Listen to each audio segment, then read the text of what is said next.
saya ucapkan kepada saudara-saudari semua, ya Bapak Ibu yang saya kasih dalam Tuhan kita Yesus Kristus. Masih bersama saya William, ya. Oke, baik, pada kesempatan kali ini saya akan menjelaskan firman Tuhan, ya. Firman Tuhan yang tentu akan menjadi suatu berkat rohani bagi para pendengar semua, ya. Khususnya orang-orang Kristen, ya, tentunya. Oke, baik, langsung saja saya akan menyampaikan renungan firman Tuhan dari 2 Timotius. 2 Timotius pasal yang ketiga ayat yang ke-16. 2 Timotius pasal 3 ayat yang ke-16, dan tentu ayat ini tidak asing lagi ya bagi para pendengar semua, karena ayat ini adalah bukti bahwa firman Tuhan diilhamkan, ya, diilhamkan. Jadi orang Kristen harus paham ayat ini gitu. 2 Timotius 3 ayat 16 saya akan membacanya untuk Bapak Ibu saudara-saudari sekalian. 2 Timotius pasal 3 ayat yang ke-16.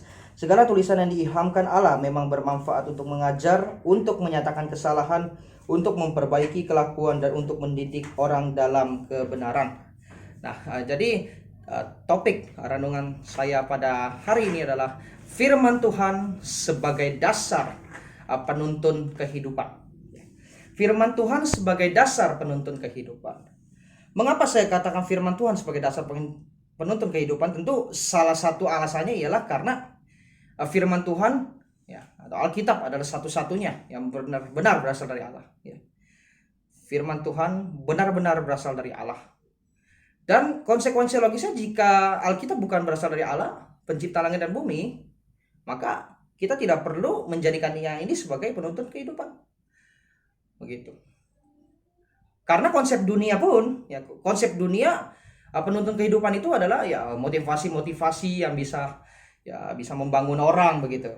Nah, motivator itu ya diantara ada Mary Riana, ya. Mary Riana itu seorang motivator juga, ya, gitu. Jadi beliau memotivasi orang-orang yang istilahnya mereka misalnya jatuh dalam karir. Jadi Mary Riana memotivasi mereka begitu, memberi kata-kata semangat buat mereka begitu. Nah, tetapi karena orang Kristen menganggap bahwa Alkitab adalah satu-satunya firman Tuhan, maka semua bentuk motivasi atau semua bentuk aturan harus berdasarkan pada Alkitab.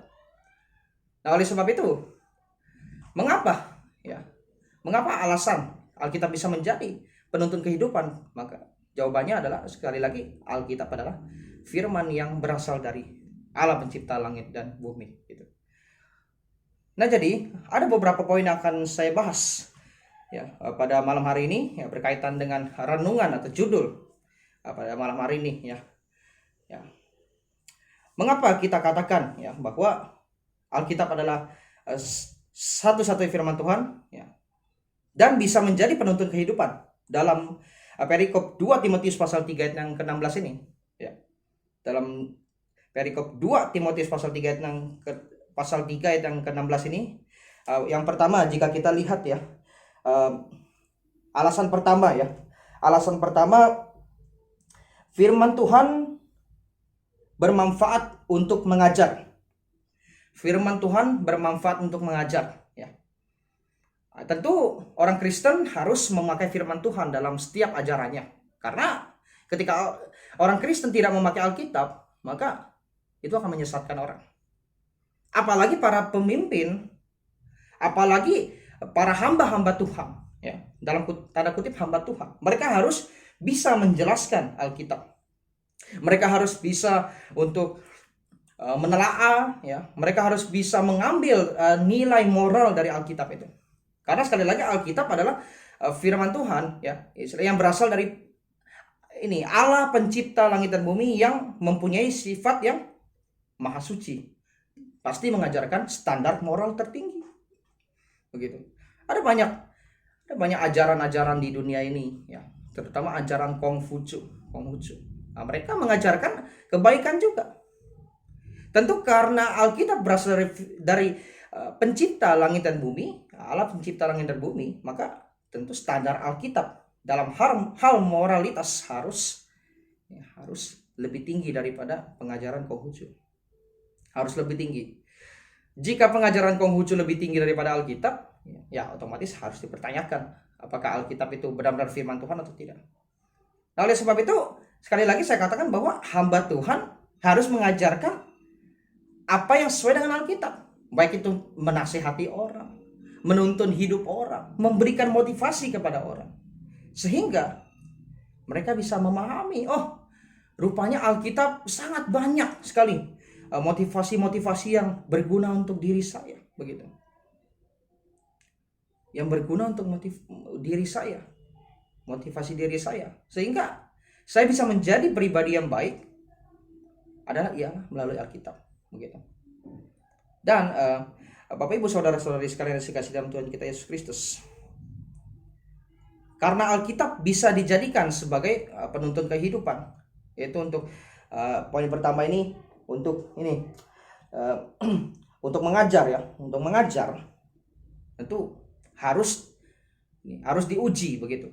Harus berani diuji kebenarannya begitu. Karena setiap ajaran itu mempunyai tingkat variasi yang berbeda.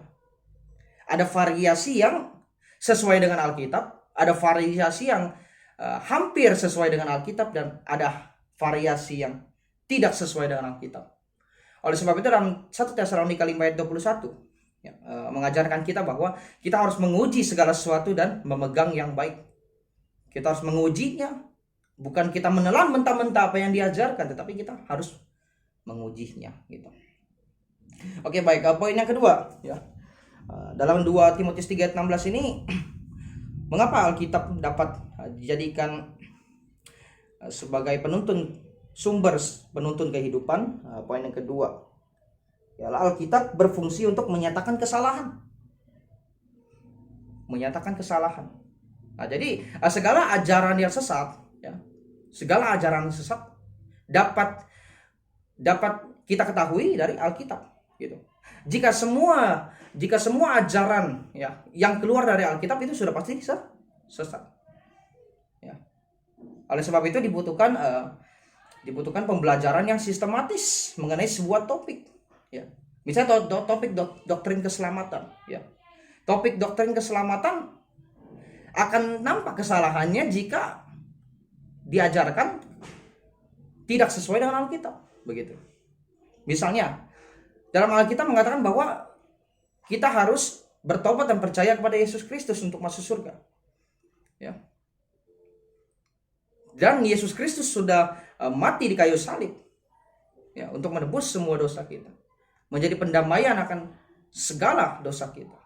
Nah, tetapi ada ajaran yang mengatakan bahwa manusia dipilih sebagiannya untuk masuk surga dan sebagiannya masuk neraka.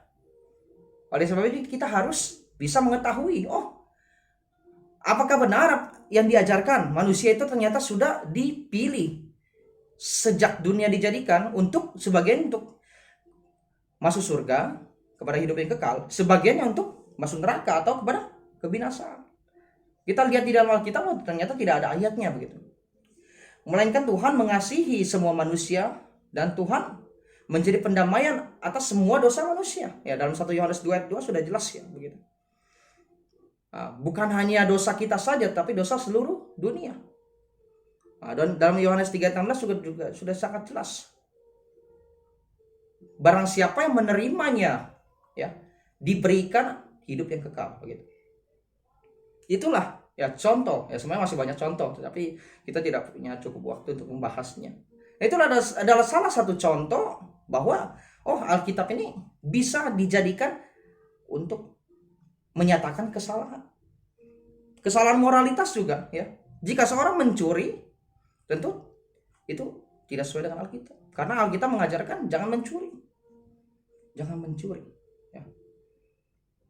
Oleh sebab itu, Bapak Ibu saudara-saudara sekalian saya kasih dalam Tuhan kita Yesus Kristus, selidikilah ajaran yang diajarkan, maka ketahuilah bahwa kebenaran ada di dalam Alkitab.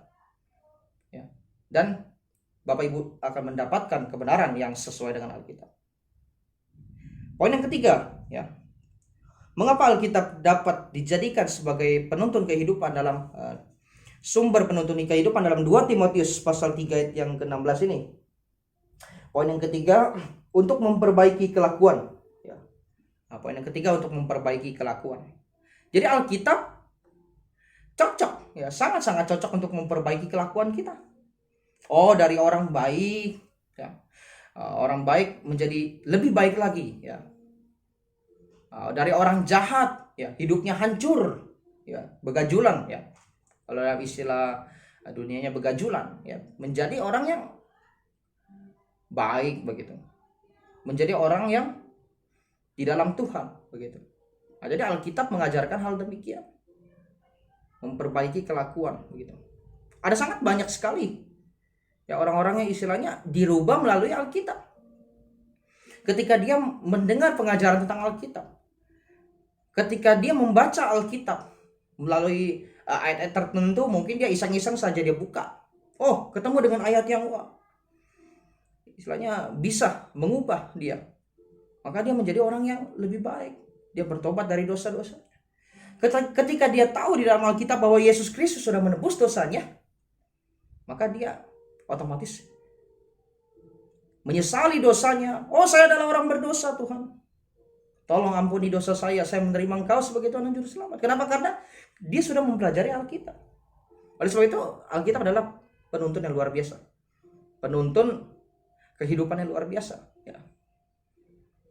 Nah, jadi saya menyarankan Bapak Ibu Saudara-saudari semua yang menonton video ini untuk membaca Alkitab, ya, untuk memahaminya lebih dalam lagi, ya. Harus rajin membacanya begitu, sehingga kita bisa mendapatkan tingkat moral yang tinggi begitu, yang itu bisa mengubah kita dan membuat kita semakin dewasa dalam hal rohani. Poin yang keempat, yang terakhir, mengapa Alkitab dapat dijadikan sebagai sumber penuntun kehidupan? Ya, poin yang keempat, untuk mendidik orang dalam kebenaran. Jadi untuk mendidik orang dalam kebenaran, Alkitab juga sangat cocok, ya. Karena Alkitab adalah sumber segala kebenaran.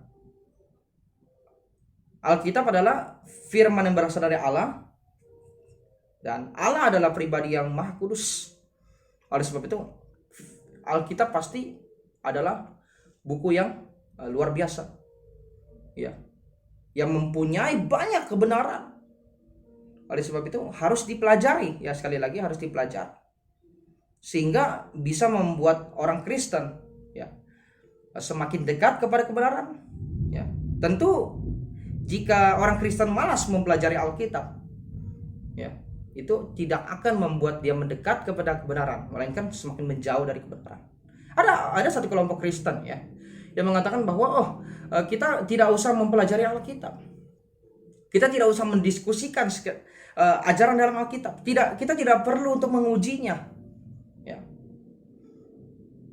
Itu menandakan bahwa orang tersebut tidak ingin dekat kepada kebenaran, karena Alkitab harus dipelajari, Alkitab harus diuji, ajaran dari Alkitab harus diuji mana yang benar, ya. Karena sekali lagi banyak penafsiran, ya, karena Tuhan memberikan kehendak bebas kepada manusia, dan melalui kehendak bebas itulah manusia bebas untuk menafsir segala sesuatu tentang Alkitab. Dan oleh sebab itu, Bapak Ibu Saudara-saudari sekalian yang saya kasih Tuhan kita Yesus Kristus, keempat poin ini cukup untuk mengajarkan kita, ya, mengapa Alkitab bisa disebut sebagai sumber penuntun kehidupan, ya, yang berbeda dengan penuntun kehidupan yang dunia saat ini serukan. Ya, tadi saya sudah berikan contoh Mary Riana, ya, Mario Teguh, itu adalah penuntun kehidupan juga, tapi menurut dunia. Tetapi Alkitab berbeda, ya, dari mereka semua, dan Alkitab mempunyai standar moral yang lebih tinggi, ya, sekali lagi mempunyai suatu yang lebih baik tentunya dalam menuntun manusia kepada kehidupan. Dan tentu saya ajak sekali lagi para pendengar untuk menerima Yesus Kristus sebagai Tuhan dan Juru Selamat. Nah, itu yang paling terpenting. Ketika sudah menerimanya, maka Anda pasti masuk surga. Dan tentu Anda akan lebih rajin lagi mempelajari Alkitab ini sebagai penuntun kehidupan yang melebihi apapun juga. Dan demikianlah renungan pada malam hari ini. Saya berharap ketika mendengar renungan pada malam hari ini bisa menjadi berkat rohani yang memancar di dalam hati para pendengar semua. dimanapun Anda berada. Tuhan memberkati kita semua dan Maranatha.